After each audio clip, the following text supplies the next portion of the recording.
This episode of the Troxel Podcast is made possible with support from ArchIT. Are you tired of standard IT services that miss the mark? Choose ArchIT for specialized, proactive IT management, BIM support, and robust data security tailored for architects. Whether you're a team of 10 or a growing firm of 50 plus, ArchIT understands the architecture industry and will empower your unique creative vision to enable you to do your best work. Embrace a technology team that enhances, not hinders, your design process.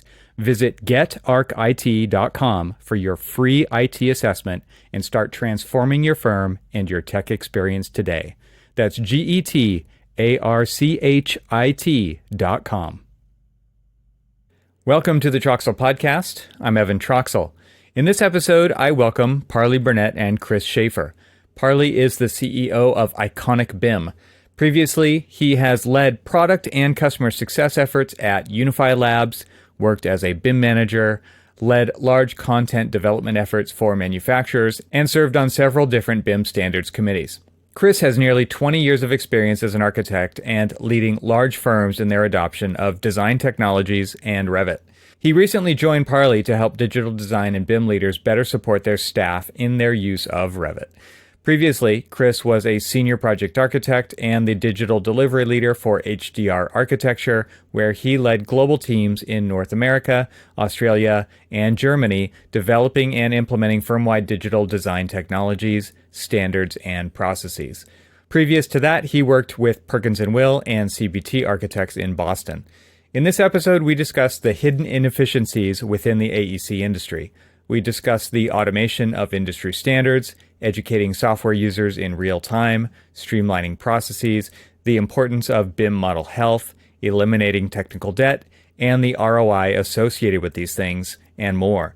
It was a fantastic conversation with both Parley and Chris, and I hope you'll not only find value in it for yourself, but that you'll help add value to the profession by sharing it with your network.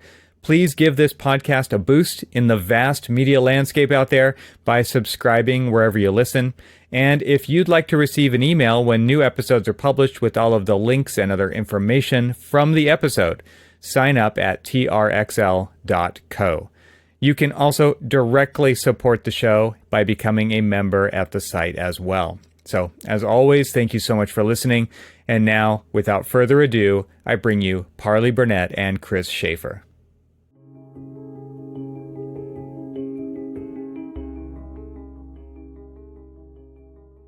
I am joined today by Parley Burnett and Chris Shafer, and it's great to have you both here. Welcome to the Troxel Podcast. Thank you. Yeah, it's going to be a great conversation. I am excited to hear kind of where we're going to go. I think of this, the topic that we're going to be speaking about today is kind of like the industry's dirty little secrets, but there's other ways to phrase it. I think waste in the industry and things that people actively ignore. The idea of dirty little secrets, I think, is a good enough clickbaity kind of title for this episode. So that's why I'm going with it. But before we get to that, because I think a lot of people will be able to kind of nod along in agreement, but also I'm hoping we can really hear about some ideas to move forward in the industry. Let's hear your stories first. So Parley, why don't you kick us off and tell us how you got to where you are today? Yeah, perfect.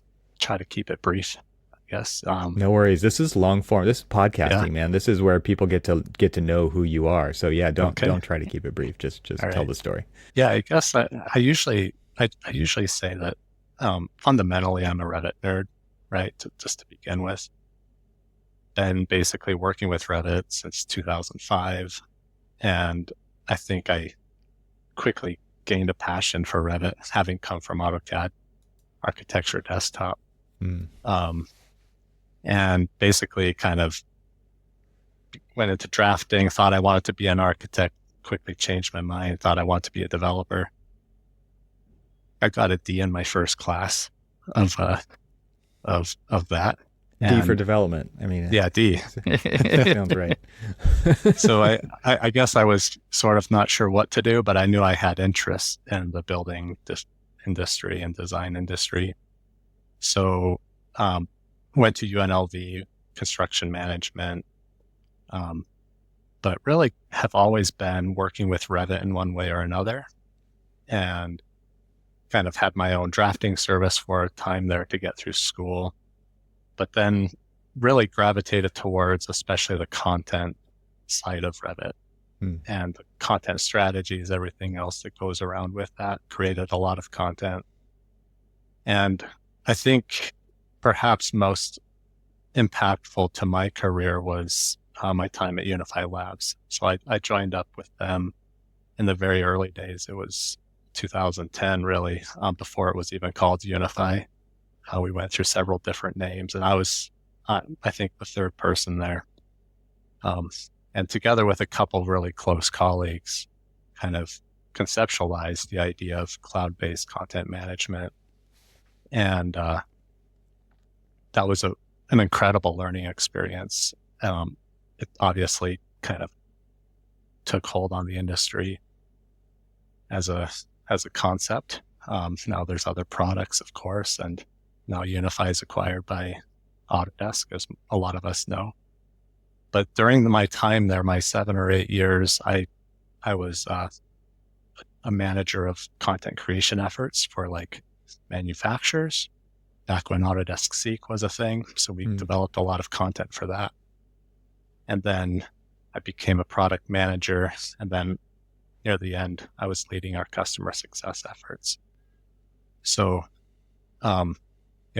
there's been a couple stints where I was a BIM manager, but typically for like smaller firms where things were much more nimble. But then that was kind of complemented by a lot of conversations held with other firms during my time at Unify. So kind of to the Guardian story, I guess, back in 2018, left Unify and really wanted to do something that was unique for the industry. A lot of times I would be on the phone with firms of different sizes, different disciplines, but I would always hear the same kind of problems, right? And a lot of them trying to address those problems in the same way. So first off, it felt like an opportunity was there to kind of level that out a little bit and not make everybody take on so much on their own.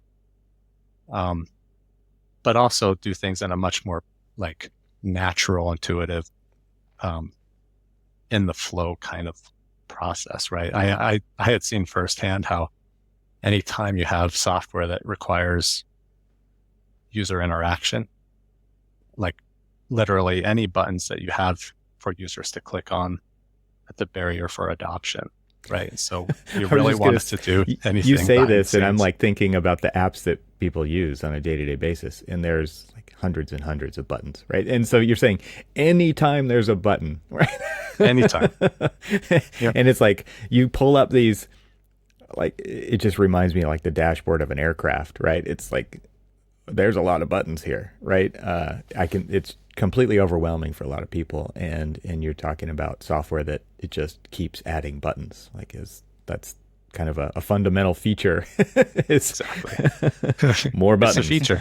Yeah. We added buttons. Yeah. Feature is that we removed buttons, right? That's kind of the way we would like to think of it. Mm-hmm. That just introduces more complexity. So we really do think hard about any time we're adding interface for the users. That's almost a bad thing. It has to be done out of necessity. So, kind of quick profile now. It's been about 6 years. We work with firms all over the world now, in the hundreds, and it's just been quite a wild ride. Chris has been a big part of the story, actually, even though he's joined the team recently. Yeah, Parley and I go way back. Him and I first met during the Unified days. So he was our customer rep with my previous firm, and we just instantly. I think we instantly connected on a lot of things he talked about, especially when it comes to the content and the problems that we're both seeing. And fundamentally understood them from the same perspective.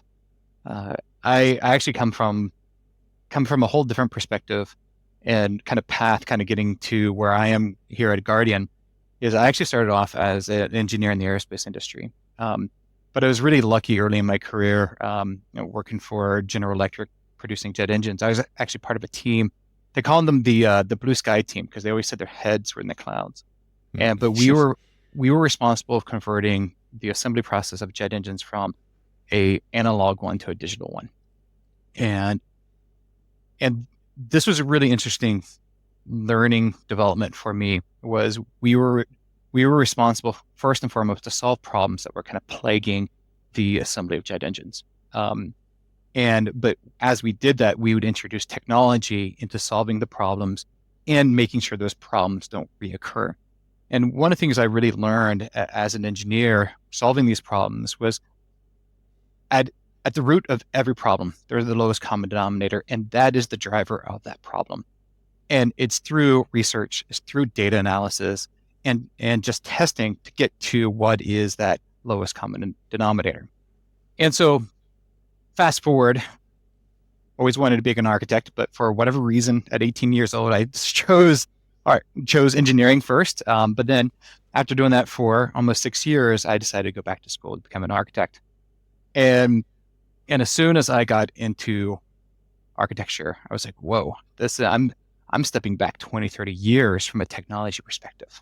But then Revit came out and I was like, wow, all right, this is the tool. And I started using it in about 2008, 2009. And I was like, this is the tool that will drive the industry to the future. And I kind of fast forward many years as being a project architect, leading projects, through design and construction, done everything from the very beginning to the end of the projects, at every step along the way. And I really came down to there is a few drivers in our industry that is really preventing us from really maximizing the potential that's in the technology that we have in front of us, right? And one of that was content, and I think that was what Parley had mentioned as well. Simple logistics, right? If we are digitally building buildings, we need the parts and pieces for those buildings at our fingertips. It's not available. What do we do? Mm-hmm. I think we all agree. We just kind of all make it up. So early on, when I went to HDR, I just went back as when I moved to HDR. I was like, all right, I'm done with the technology side of things. I'm just going back to architecture, and so spent my first year there doing architecture and designing a building in Boston Seaport.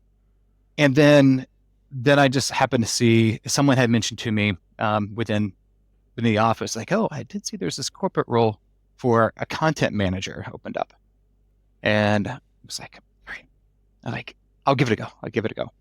And that's when I took the role. I met Parley, and Parley and I had a lot of conversations about, content management and the issues that kind of plague the industry and so on and so forth. And then Parley went and started Guardian. And from then, Parley and I spoke almost on a weekly basis for the last 6-7 years about what's happening. So as my career grew at HDR, where I ended up leading our what we called digital design. It was digital design and delivery, which is alternative to digital practice. We were always talking about, what are those needs and what are these fundamental problems that's limiting the industry, and from really meeting that potential that's right in front of us. After kind of in my off hours helping Parley out from time to time, this past spring, I finally made the leap and said, all right, let's give this software development thing a try. And so it's been an interesting 3 months now since I've been here at Guardian. Nice. Yeah. The thing that you mentioned about when you were working at GE and transitioning from analog to digital process in order to solve problems that were plaguing the process of building these engines. I'm curious how do you see an analogy there? I mean, with what you're doing now. I mean, the whole point of technology implementation is typically process, right? It's on the rarely do people focus on the people side, right? There's which I think is another issue, right? Like you can't just put software into the pipeline and then just say, okay, check, done, solved, right? It's not like that at all. But working together between people and process is the key thing here. And I'm curious if you, like you said, at some point Revit came along, you saw that as the future, and you said, okay, like this, because before that you said we were 20 to 30 years behind what you had already experienced in aerospace, right? So yes. I'm just curious, like I just threw a bunch of stuff out there. What do you see as both of you, what do you both see as kind of the current state? You have your fingers, you're on tap with a lot of people in the industry, across the industry. You have international customers as well as, customers here in the US. What are you, because you said something earlier too, that just all of this is just kind of firing off in my brain at the moment. So I apologize for it being so sporadic, but like you hear the same things all over the place. And I same thing here. I hear the same things all over the place. I think a lot of people think, oh, we're having this problem, but it's not true. Like everybody's having very similar problems, if not the same problems. And so just thinking about all that, I mean, your story, the path that you've been on, the trajectory that you've been on really matters when it comes to kind of thinking about these industry-wide issues. Touching base with a lot of customers really matters when you're considering how you're going to solve problems for people. And then there's implementation, and then there's training, like there's the actual people side of it. And getting back to Parley's initial thing about adding or removing buttons, right? That's to the actual user of the implementation to solve these problems. And all of this kind of ecosystem. I'm just curious, what are you guys hearing, feeling as kind of the pulse of the industry? Are we still really far behind? Are we not far behind? Are we cutting edge? Like where are we on the spectrum? And then like what are you still hearing as kind of the issues plaguing the industry?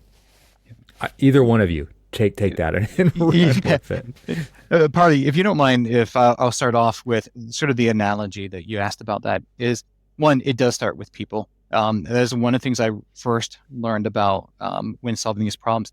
The majority of the time, unfortunately, it was people problems, right? Mm-hmm. It wasn't intentional or bad intentions by anyone. And if you think about it, it doesn't matter what you're doing. And I would say, especially if you're doing something where you're producing something, the same thing over and over and over again, it becomes mentally taxing, right? And when it comes to the jet engines, one person would be responsible for fastening, say, 700 bolts over an 8-hour period. One of those bolts wasn't fastened to the proper torque. That was enough for an engine failure. And so you're like, how do we use technology to ensure that everything's done exactly the way it should be the first time, right? So you don't have these downstream mistakes. That's just human nature. And kind of tying this back to architecture is we are a deadline-driven industry. There's big deadlines, there's small deadlines, there's daily deadlines, right? We're always working at 100, 110%. When you're working at that capacity, you're bound to make mistakes. Or take shortcuts, right? Like that. Or take shortcuts, yes. Yeah, that's exactly right. And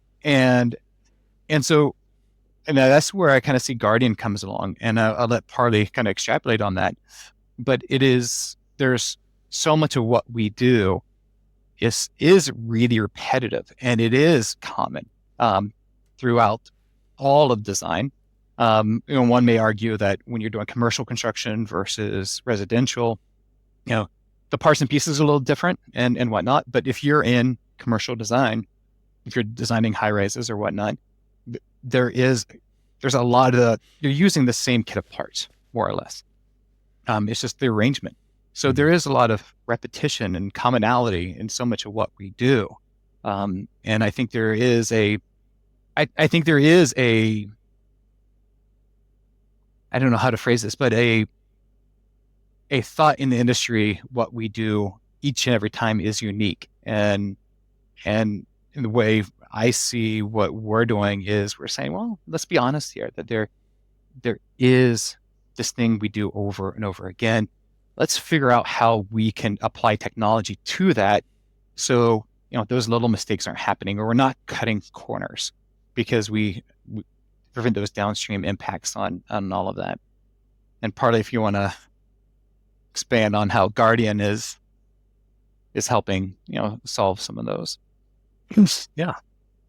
I think those are great questions, and it's true that we do talk with a lot of different firms every day, right? And it's fascinating. It's really interesting to kind of step back a little bit and ponder what this culture at this firm look like, right? And you can see a lot of themes kind of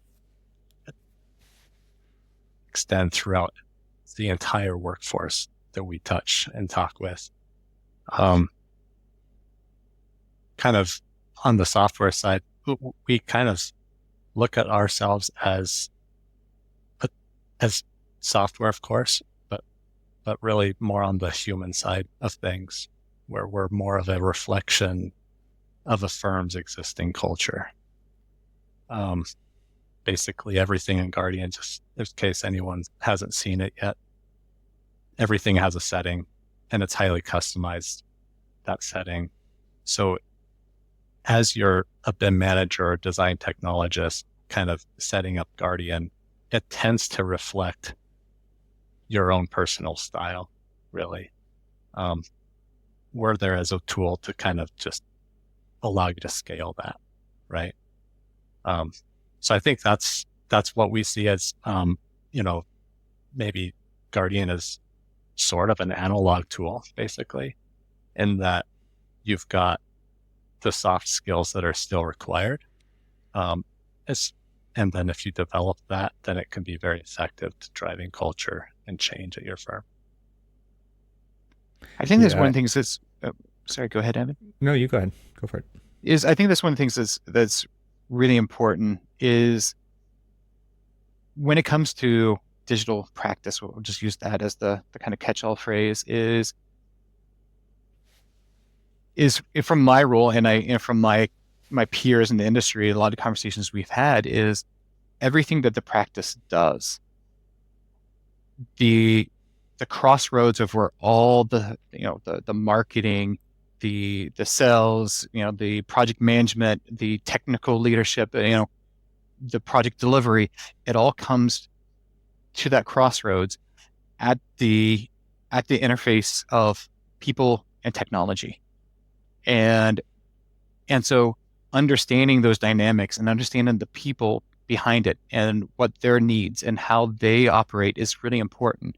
And I think that's, from my own career, that's what I've seen is really understanding what are those needs of the people that are doing the work, and making sure that all the other externalities within a firm and those requirements are being communicated and being adhered to throughout the process. And because at the end of the day, when that deliverable, when the deliverable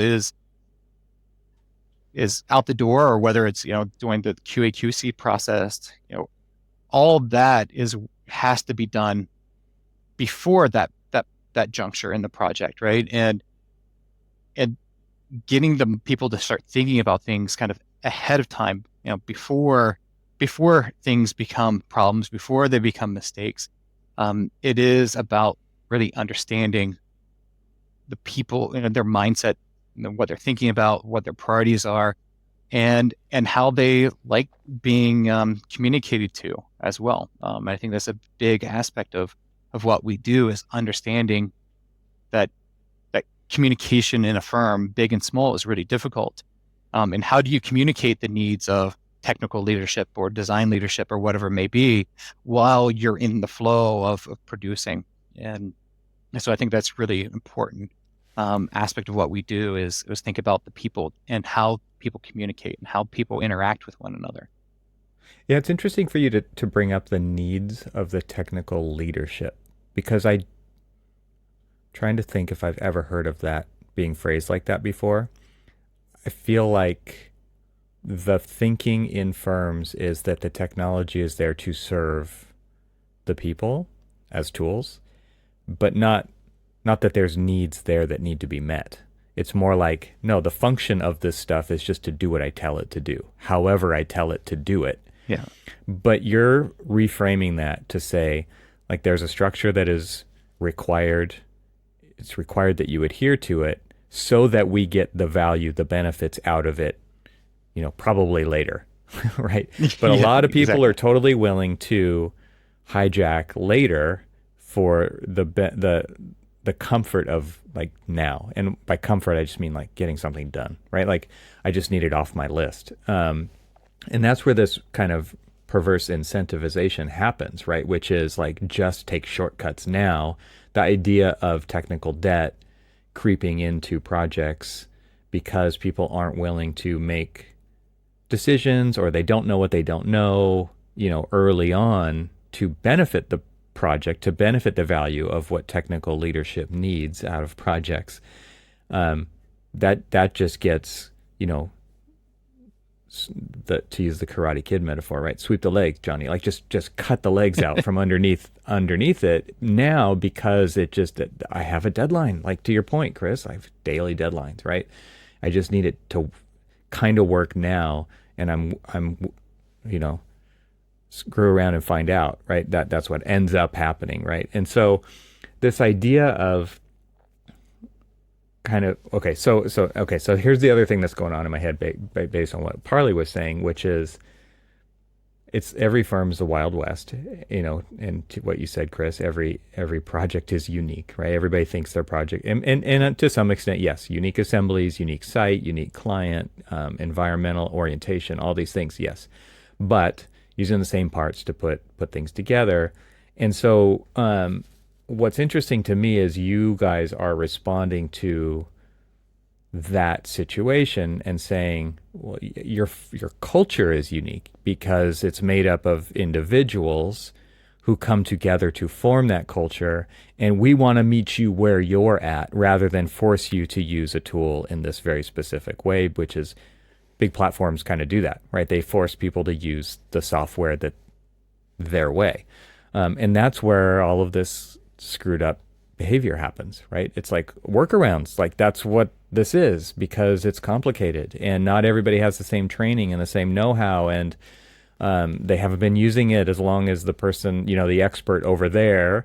And so I don't want to ask somebody and risk looking stupid. So I'm going to like YouTube it, or I'm just going to try to figure it out. And I'm going to figure it out not the standard way that the technical leadership needs. Like, we've seen all of this happen all the time, right? Yep. And I think it's really interesting that you're approaching this problem from a different perspective, which is, okay, your firm culture is unique in what you're doing and how you're delivering it and how you're using the tools, because you have different people, you've got different standards than that firm, you've got different content than this firm, you've got different market segments and different project types and all these things, right? Those are differences. And you're saying, like, we tailor it to you rather than forcing you to use it a very specific way. When I throw all this at you, I apologize. Like, I feel like super unstructured about how I'm talking about this, but this is very much like, I'm working all this out in my head, and you prompted it, Chris, by saying, what technical leadership needs, and based on some other things that came up before that, like, this is the kind of stuff that I think lots of people are struggling with. Right. And I know firm leaders out there who have just said, like, we just declared digital bankruptcy and we let the teams figure it out. Right.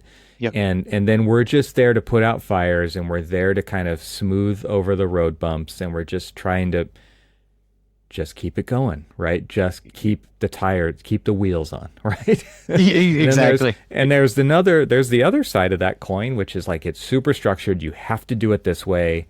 And I mean, trying to limit technical debt buildup. So if I throw all this out there, I mean, I'm really interested in how you're kind of approaching this from a different angle than like the big platforms even can, right? You can, and so what you're saying is like, Guardian is super customizable to the way firm cultures and people use the software and what their technical leaders need to get out of it and all these things.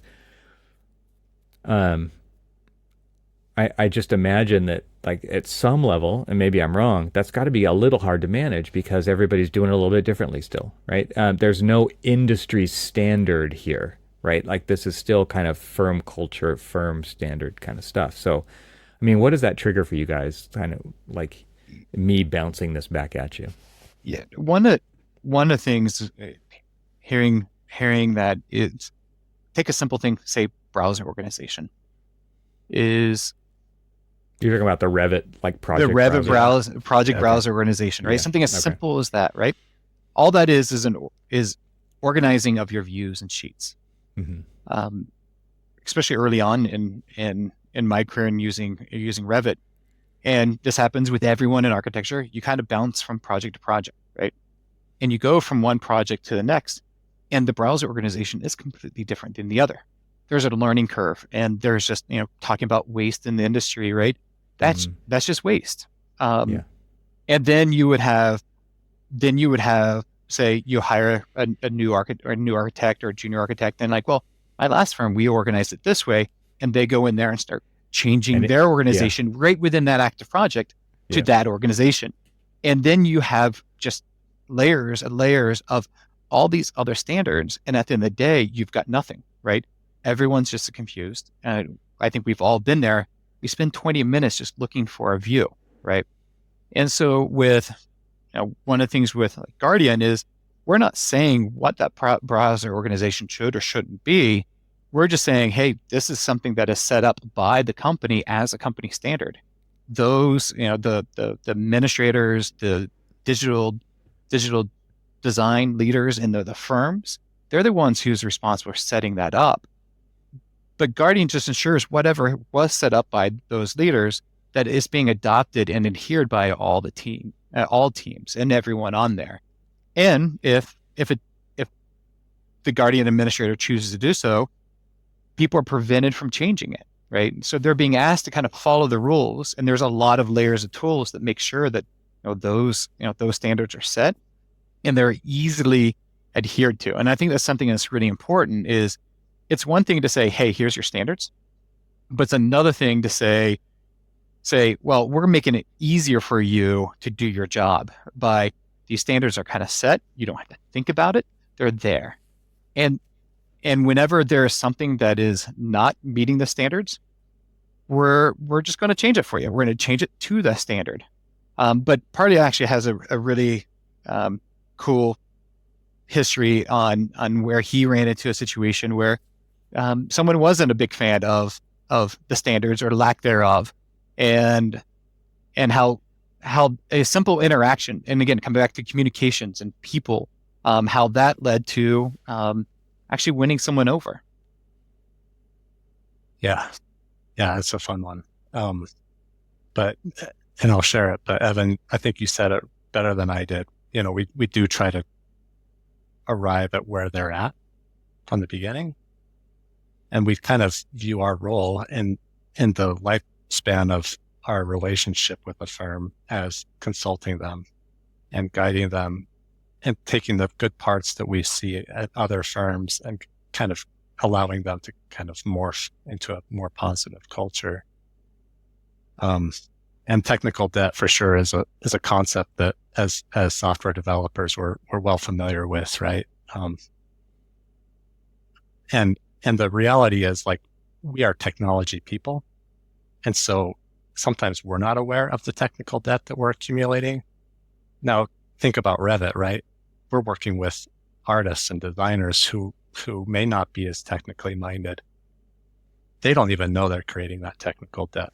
Right. Right. And so we kind of see that as our role, is to kind of bring that to light as well.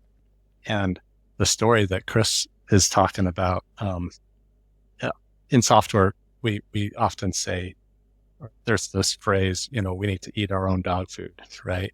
And so early in the development of Guardian, we put it into practice with a close firm here locally, kind of in partnership with them.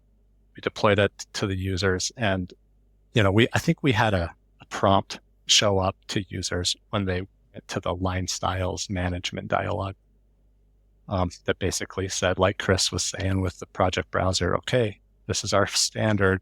if you're going to make a change, tell us what you're changing.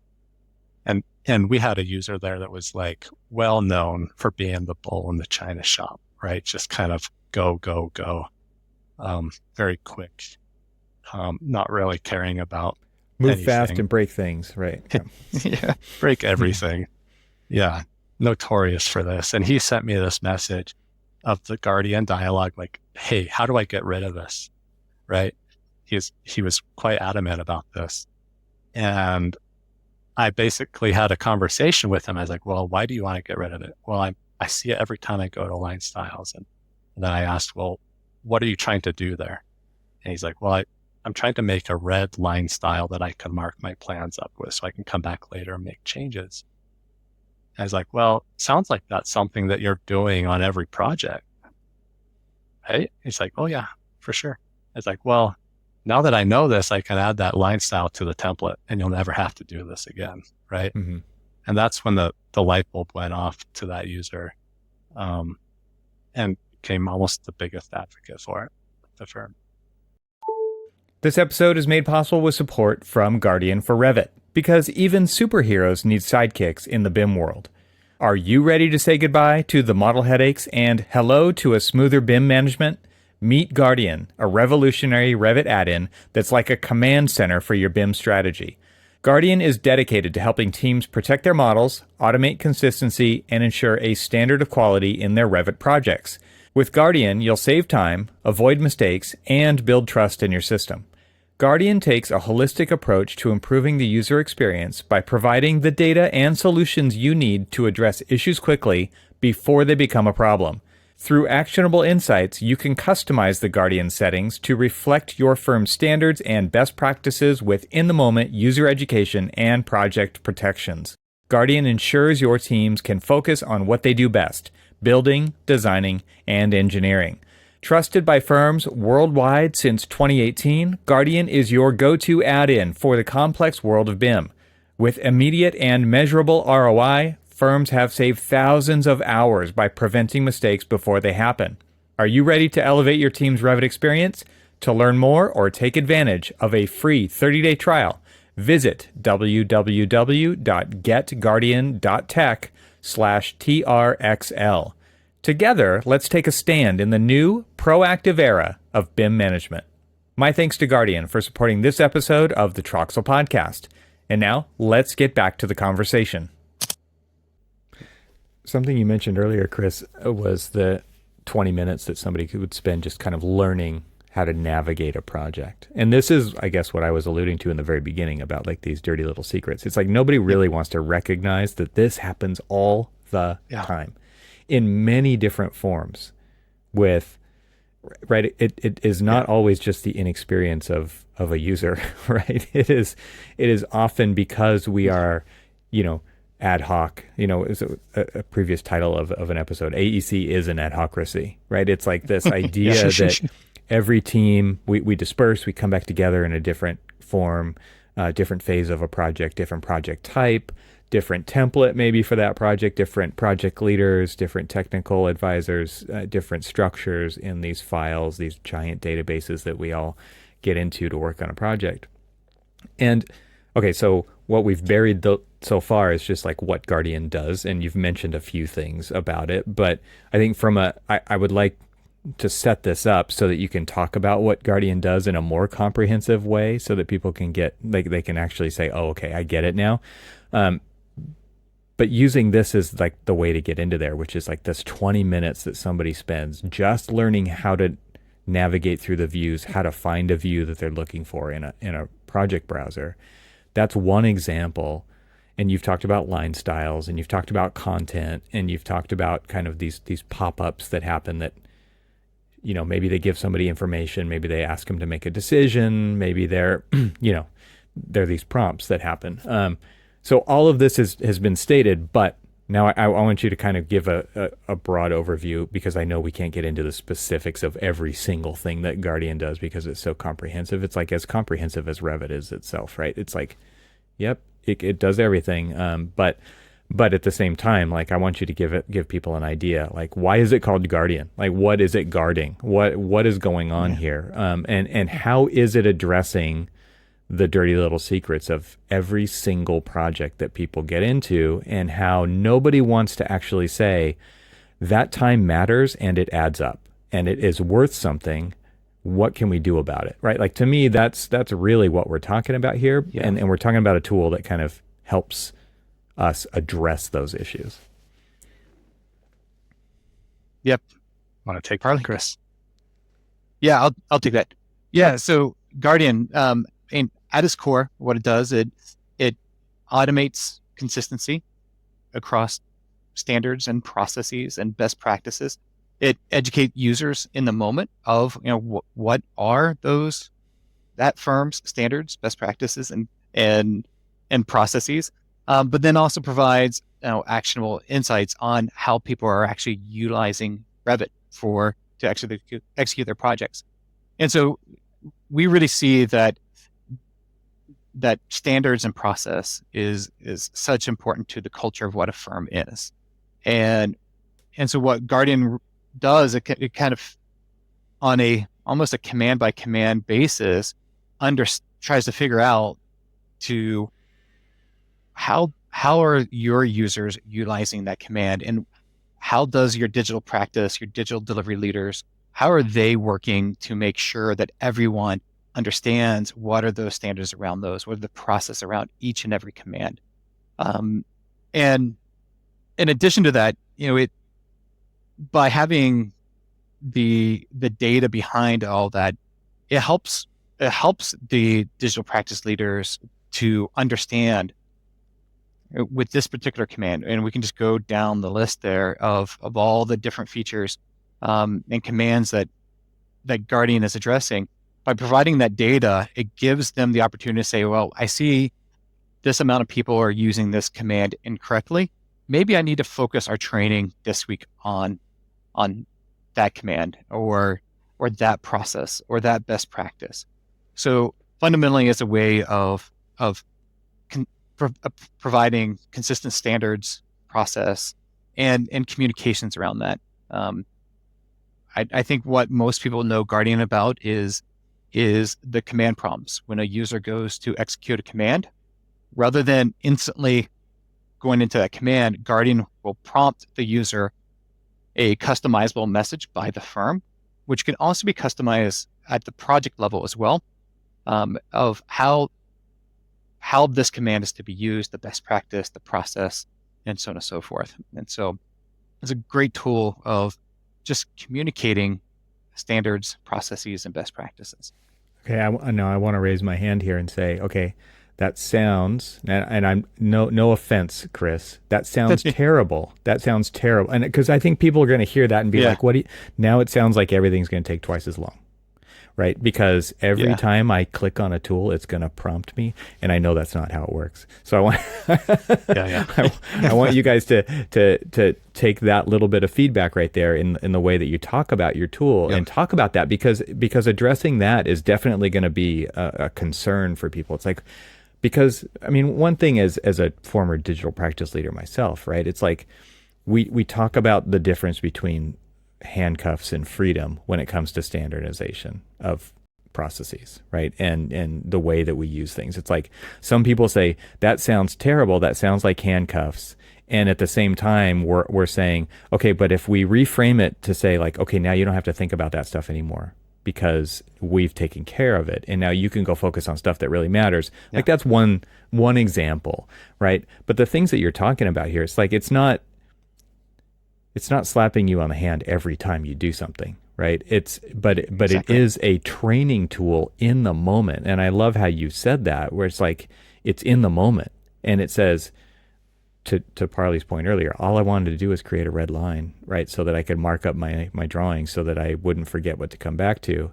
And it's like, well, and then it enables a communication to happen for people to understand, because what's the ratio of BIM managers to users out there? Like, what are you guys seeing? Is it like 50-1? Is it bigger? I don't even know where it is, but it doesn't scale. Everybody knows it doesn't scale to all the problems that happen on a daily basis with all the team members. And this is another dirty little secret in the industry, right? Is like that it doesn't scale. And so we need tools like this to automate that process of engagement and not accruing technical debt over time so that we can get the value out of these exquisite models that people craft on a daily basis. And so I want you to speak to that point about like, okay, it's not like just, it's not going to take twice as long to do this stuff because it's actually training people to not have to worry about doing it like the wrong way again, right?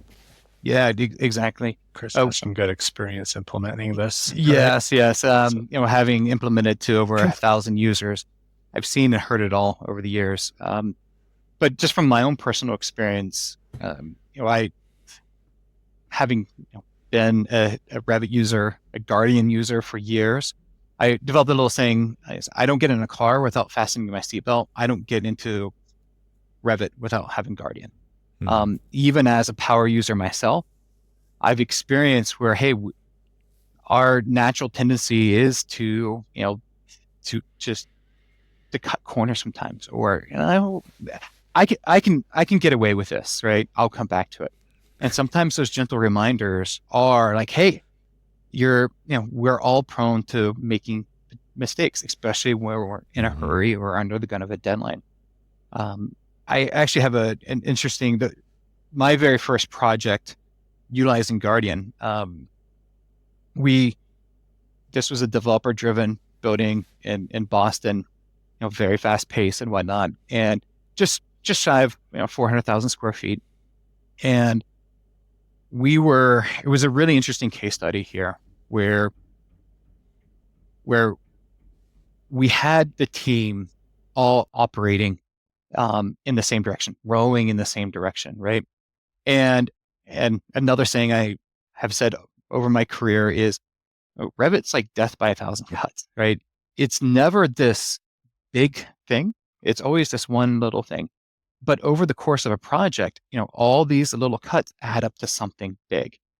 And what we saw with this project, with the help of Guardian, is we just stopped cutting. Those cuts never happened, right? And so what you saw was you're constantly just moving the ball down the field, right? You're going towards your project deadlines more efficiently. And in many ways, you weren't, fixing mistakes along the way, right? You weren't being that firefighter that you had mentioned earlier, right? It was all about just moving that project forward, everyone in the same direction. And at the end of the day, it was a very tight schedule, a very tight budget. Being developer-driven project is always a tight budget. We ended up making 17% profit on that given project, which was unheard of. But you just stop doing the little things that set you back, and moving it forward. That's when you start seeing the real value that not only Guardian provides, but also Revit provides, right? Is coming. We talked earlier about the potential that Revit has. When you're actually getting that potential out of it, some great things can really happen. And I think it's definitely a case of like how you message that too, right, Chris? Like, sharing the wins with the users can really build that consensus, that kind of mentality that this is a good thing for us. We do talk a lot about communication. So like before you put out a dialogue, that you kind of communicate to users what that's going to look like. And then the other thing is just to shed a little bit of light on some other aspects of Guardian too, because it's not just like workflow prompts. It's also like, hey, somebody else is syncing their model right now, right? Mm-hmm. And so users appreciate knowing that so that they can add themselves to the Guardian queue without having to face that like 2x sync time that they would have faced otherwise. So like over time, they really start to see the benefits of that. And there's other things behind the scenes, like workset automation. Things get put on the workset just automatically as things are placed or drawn. Parameter prompts. There's a lot of like automations behind the scenes. That's what I would like to say, is that it's not always a prompt, and there's a reporting component to it as well. One thing I would like to add regarding the prompts, and that you had alluded to it, Evan, is like, oh, I'm being slowed down by this prompt. And one of the things, and who I heard this mostly from, was the power users. And as someone who was leading a whole firm of Revit users, is I would always remind them, I'm like, well, usually as the power user, you're the person responsible for fixing the mistakes of others. And so while, yes, you may have a prompt that pops up once every 2 hours when you're working in the day, and that prompt takes you 5 seconds to read and go and to clear and whatnot, that is much less time it takes than cleaning up the mistakes of others on your team. As the power user, you're the one who's responsible for doing the cleanup and doing the fixing. Mm-hmm. And that takes a lot more time. And so the peace of mind knowing that the others on your team who are prone to making mistakes just from inexperience or not knowing or knowing your firm standards or whatever it may be, just that actually creates more time for you and whatnot. But then ultimately there are tools within Guardian to, for your power users saying, well, you know what you're doing. You don't need this as well. Mm-hmm. So, there's coming back to finding that balance of how do you communicate, but not over communicating or being too much of a burden on those users. So, that's something, as Parley alluded to earlier, that we're always striving for is how do we figure out how to lessen that impact? Yeah, I think part of this is communicating. You have to communicate this to all of the different levels, right? You've got the user level, and then there's a spectrum there, beginner to expert, user level. Then there's technical management leadership, and then there's like firm leadership. Yep. And just talking about the value proposition at every one of these levels has got to be, I'm interested to hear from you guys how you do that, because I think a lot of technology vendors need to do the same thing, right? And I'm just curious how you do it, because like I'm reading this book by Cal Newport, and the idea, like he's had a few different topics kind of all around this idea of pseudo productivity and doing deep work, right? Like our life is full of distraction. We've got Teams or Slack running all the time. There's constant messaging. There's email. There's notifications. There's all these things. And yeah, I'm busy.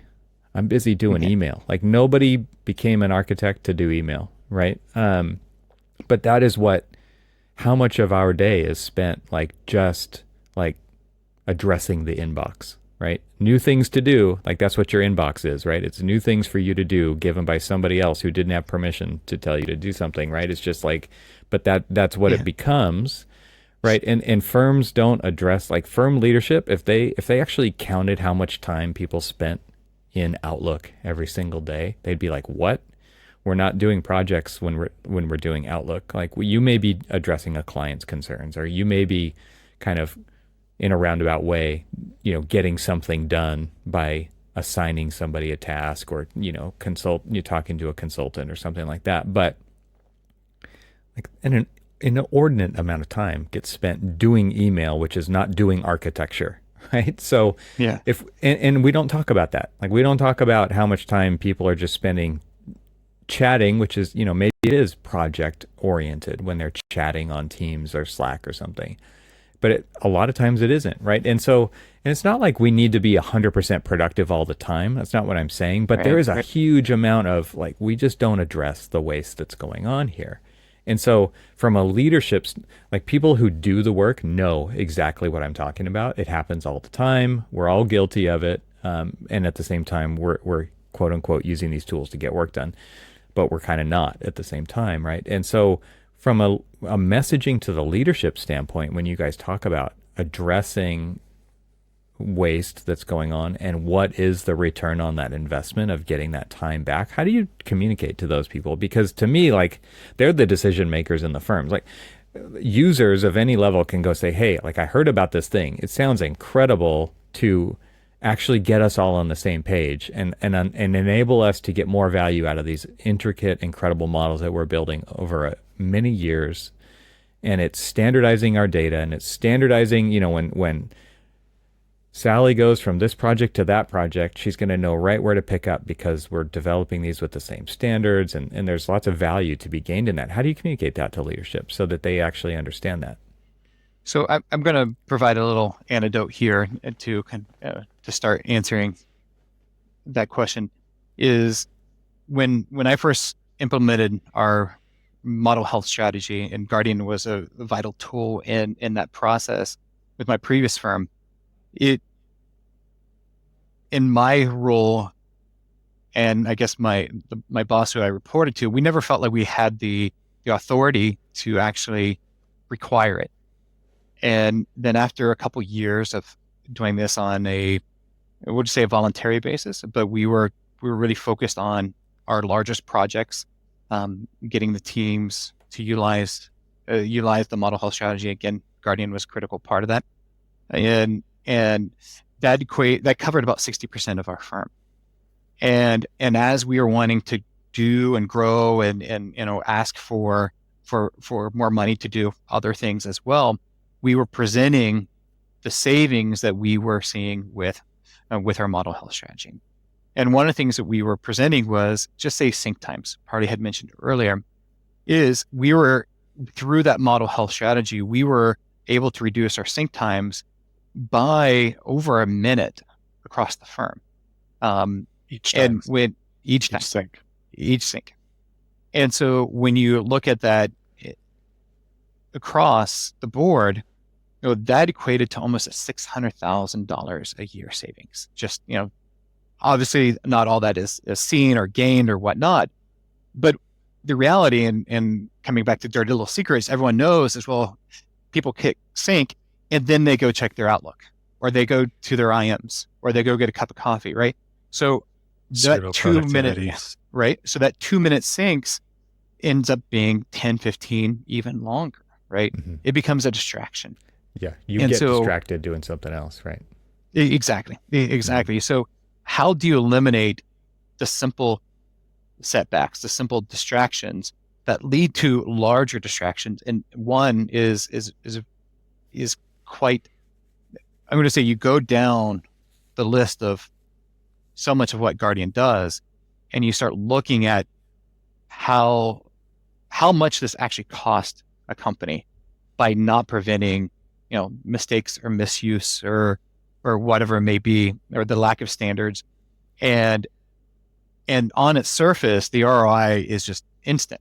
You're just like, wow, this pays for itself in a matter of weeks here. But then the layer of additional waste that comes out of this, the secondary, the tertiary downstream impact, that's not really accounted for that. And a lot of times making this argument to leadership and say, hey, just having everyone operating in different ways. And we're not even, you don't even have to bring up the word standards, because even a lot of leadership, they start to like, oh, here goes the standards thing again, right? They get itchy. Just saying, hey, just having people just all operating in the same direction and doing things really in the same way, really being a team in the way that they do things, and making sure the needs of the project and the needs of the team are being met throughout the course of the project. That alone has tremendous value, and it's measurable value. And when you see it in the profitability on projects, that makes it sometimes an easy sell. And Chris, you even got your hand slapped a little bit by leadership once they understood that, right? They're like, why? Yeah, yes. Why aren't we using this on every project? Yeah. Where, like I said before, I never felt in my role that I had the authority, and my boss, who I directly reported to, didn't have the authority to say, no, this is mandatory. And the president was like, why aren't we doing this this provides such tremendous value to the company. Why aren't we doing it on every project? Why isn't everyone following this? Mm-hmm. And I think that's something a lot of people in that digital practice role, they're kind of caught between, right? They're given this tremendous responsibility to make sure the fundamentals of the firm are being executed, but they're not given the authority to do so. Yeah. And what Guardian does is it ensures that the best practices, the standards, but more importantly, the knowledge and experience of your digital practice people are being gained by everyone all the time by every project. And there's a tremendous value about having that knowledge and expertise right there as people are doing their work, and not being the firefighters, right? Preventing mistakes before they happen versus being the person for cleaning up the mistakes. Right. It seems like that kind of just-in-time methodology of providing insight, prompts, action items, training. There's a lot of different ways you could kind of categorize these things, is so important because, I mean, to your point earlier about kind of, technical debt and just saying, I'm incentivized to figure out a workaround right now and I'll come back and I'll fix it later. And then you get distracted and you're doing a bunch of other stuff and then it snowballs, right? Like you forget about this one and then somebody builds on top of that, which relies on what was already done and it was already done wrong. So now we have to do it a little bit wrong some more, right? And then, and that just keeps snowballing. And at some point it's like, who's going to fix this? And what do we do? I mean, how many times early on in those early days, Chris, 2008, 2009, right? Did you say, okay, export to AutoCAD, right? At this point, because we just can't deal anymore, right? Like everybody who's been doing this a while has lived through that, right? Exactly. And at some point, like now that's not an option, right? It's like now we just are completely weighed down for the rest of the project because it gets so bad. And I'm just curious, like what other kinds of examples you have besides like sync times when it comes to communicating, So a more fundamental question is like, are architects very good at like valuing their own time? And I tend to think no, because we're all trained to like just solve the problem no matter what it takes. Like we're up for the challenge. We know that there's an answer. We'll figure it out if we just try hard enough. And everybody, to your point earlier, Chris, like everybody goes to work wanting to do a good job, right? Like they're not going in saying, man, I'm going to take a bunch of shortcuts and leave early today. Like that doesn't really happen, right? So people they want to do the right thing, but at the same time, like they do have the real constraints of deadlines, and sync times is one example. But like when it comes to learning how to value our own time, let's put some values on that right now. And like, what are some other kinds of qualitative or quantitative metrics, either category there, that you're really seeing that tools like this can provide to the users and the firm leadership alike? Yeah. One of the things I would just quickly hit on, we have a feature called delete protections, where, so for instance, is when someone goes to delete something and there's an item that is hosted to that element. Well, everyone has conditioned themselves to ignore the yellow warning box that Revit produces and just hit delete, right? Nobody even sees that corner of the screen. No, it shows up. Right. Right. Yeah. Right. Complete blind spot. And so what Guardian has done is provide a prompt that shows you everything that's being deleted. And all it does, and I've heard you mention this in another podcast, you have to go slow to go fast. Mm-hmm. This is slowing people down just enough to say, yes, I intentionally want to delete all this other stuff that I don't see in front of me, right? You're right. Totally. And I think I shared a story with you where every day I'd come into work and the main stair in a 3-story school classroom building was gone every day. Yes. And it was like somebody was deleting something. They had no idea that somebody else had pinned the stair to that element. And they were like, this element does not need to be in here. And so every day we'd roll that model back to grab that piece out of it and bring it back into the new model. And then the next day it'd be gone again because somebody would be like, I thought I'm going to delete it again. Right. And it's gone.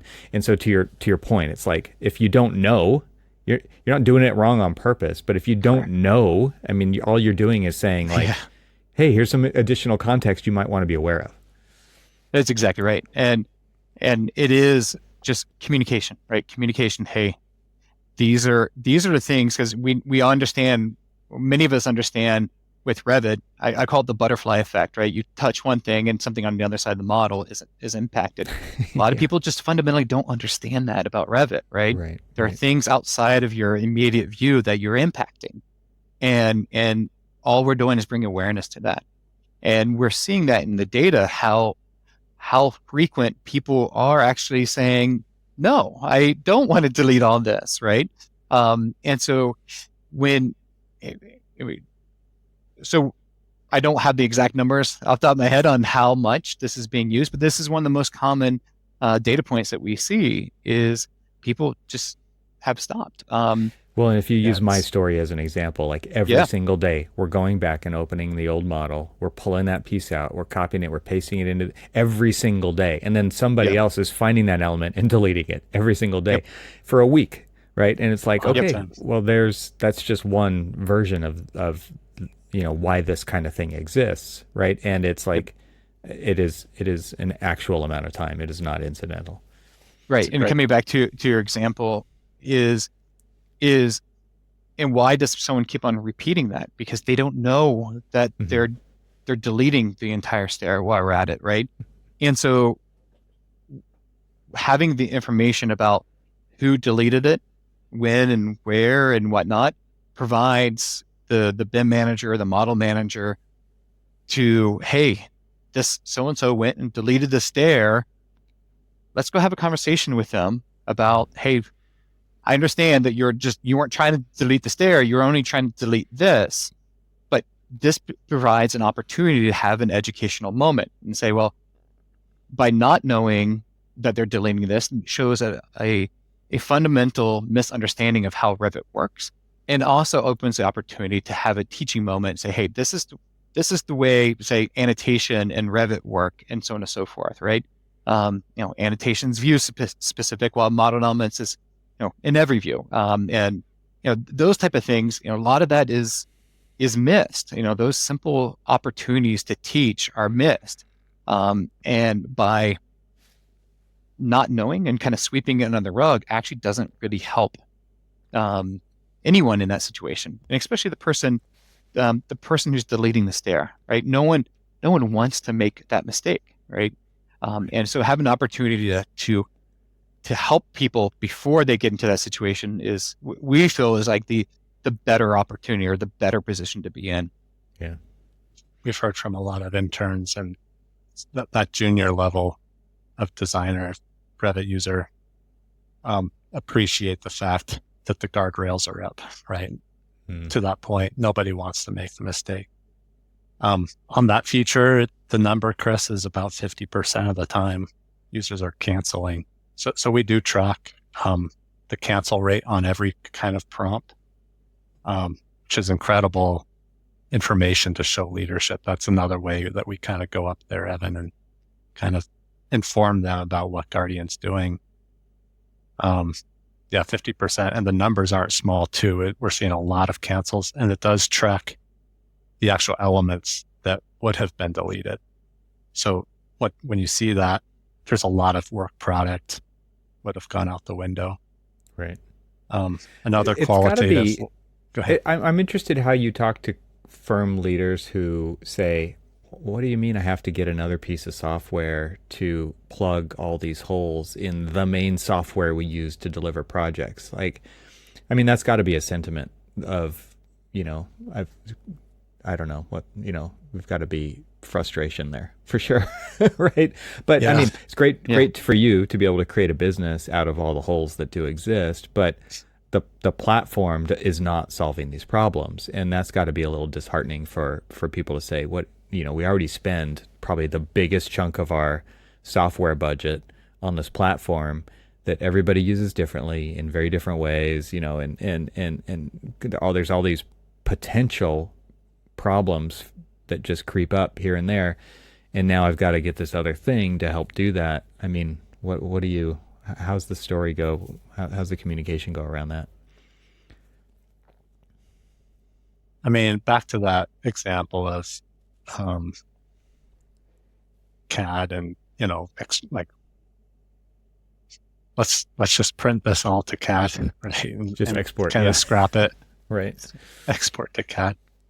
I think there's been enough of that in the past that a lot of leadership does feel like the promise of Revit hasn't been realized, right?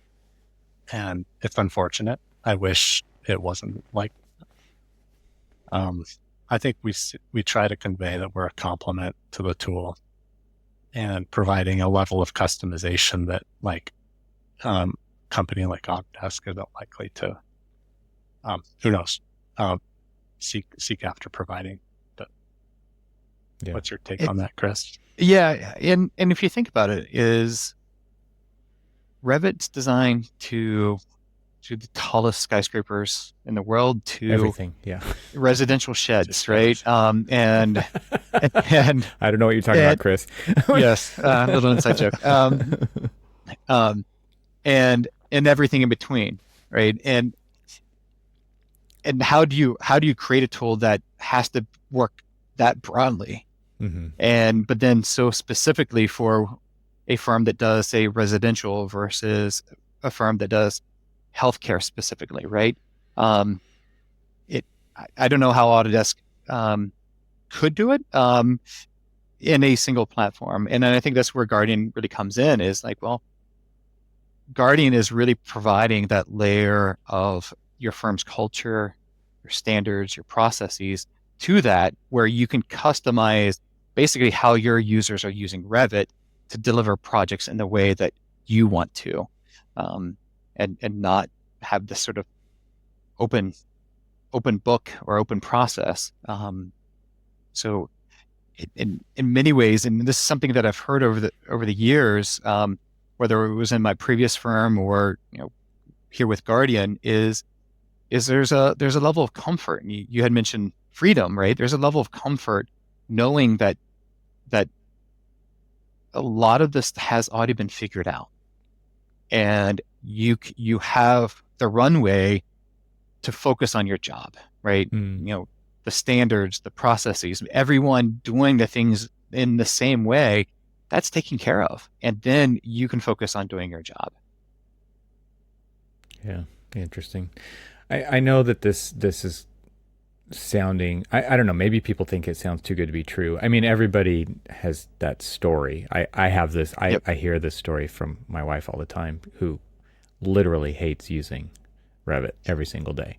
And I know not there's a lot of people who love using Revit every single day, but I do want to, like to your comment earlier, Parley, about junior architects or graduates coming into firms and saying, because every one of them, I guarantee you, is coming with bad habits to your firm, right? 100%. Like this, the training that people get in school when it comes to digital tools is probably zero, and they're learning it on their own from their friends and the internet, right? And so when they come in, like, I guarantee you they're doing it wrong, right? In air quotes, because they're not doing it to your standards, your firm's standards.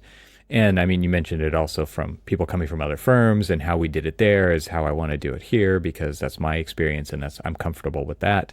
And so I want to implement that on my project, and bringing that consistency back to the firm's, culture, technical leadership requirements, profitability, like all of these things.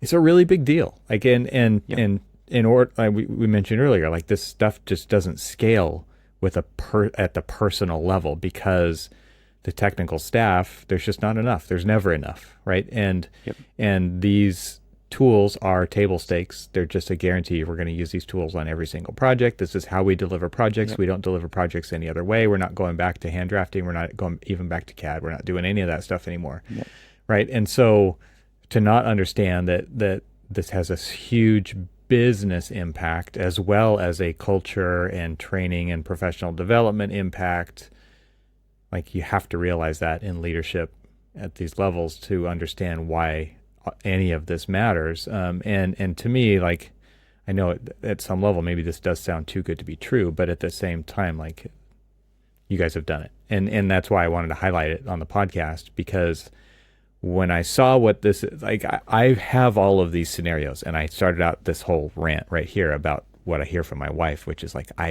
why doesn't it do what I want it to do? And like she's working for very small architects here and there, doing modeling, and every one of them does it differently. And so constant battles, constant internet searches on how to figure this stuff out.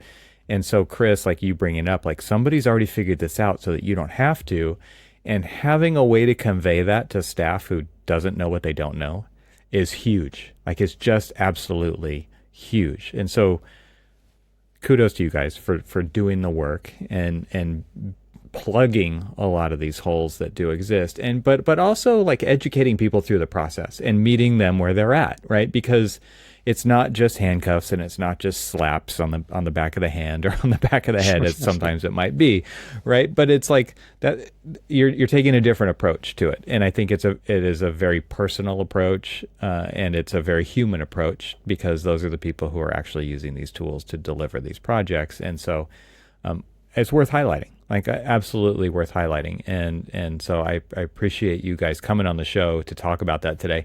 And I want to give you the opportunity, if there's anything that I've missed here that we need to talk about. I think we've talked about a lot of the problems, but we've also talked about ways to handle that, and some interesting ways to handle these things through the people approach, through the culture approach. Is there anything that we missed that you guys want to bring up before we call it quits here? It's been fun to talk about it with you. I think I would just say that we're not done yet, right? It does a lot, for sure.